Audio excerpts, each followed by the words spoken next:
Realme, OnePlus, Oppo sub brands అని చెప్పి చాలా తక్కువ మందికి తెలుసు. చాలా సంవత్సరాల క్రితం ఒప్పో నుండి రియల్‌మీ, వన్‌ప్లస్ అని సెపరేట్ అయ్యి వాటి ఓన్ బ్రాండ్‌తోనే ఫోన్స్ మ్యానుఫ్యాక్చరింగ్ చేసుకొని సేల్ చేస్తున్నాయి. అయితే రియల్‌మీ ఇప్పుడు మళ్ళీ ఒప్పోలోనే మెర్జ్ చేయాలని చెప్పి ఇస్తుందని చెప్పి అయితే ఒక న్యూస్ అవుతుంది.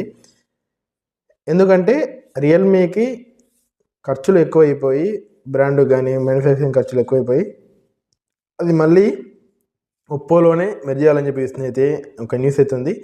దీన్ని రియల్‌మీ మన సీఈఓ ఎవరైతే ఉంటారో స్కైలీ ఇతనే చూసుకుంటాడు మెర్జింగ్ పనులన్నీ మొత్తం అని చెప్పి అయితే చెప్తున్నారు.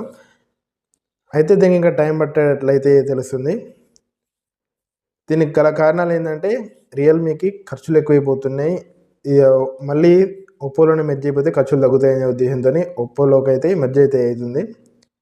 మనం చూసుకుంటే రియల్‌మీ కానీ, ఒప్పో కానీ, వన్‌ప్లస్ కానీ ఈ 3 మొబైల్స్ మనకు డిజైన్ పరంగా సేమ్ ఏంటో యూఐ కొంచెం చేంజ్ ఉన్నా కూడా డిజైన్ పరంగా అయితే ఒక విధంగా అయితే ఉంటాయి.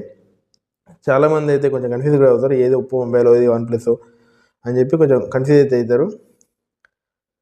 ఇప్పుడు మళ్ళీ చూడాలా మరి ఎంత ఎఫెక్ట్ ఉంటుందో రియల్‌మీ పైన ఒప్పో నుంచి చూడాలి. కానీ ఇప్పుడు లీనమైన తర్వాత కూడా మనం ఒప్పో, రియల్‌మీ వేరే బ్రాండ్స్ కానీ మొబైల్స్ అయితే వస్తాయని చెప్పి అయితే చెప్తున్నారు. ఎంత టైం పడుతుందో తెలియదు. కానీ ఖర్చులు తగ్గించుకోవడం కోసమే రియల్‌మీ మళ్ళీ ఒప్పోలో మెర్జ్ అయిపోతుందని చెప్పి అయితే న్యూస్ అయితే ఉంది. చూడాలి మనకి ఎంతవరకు అయితే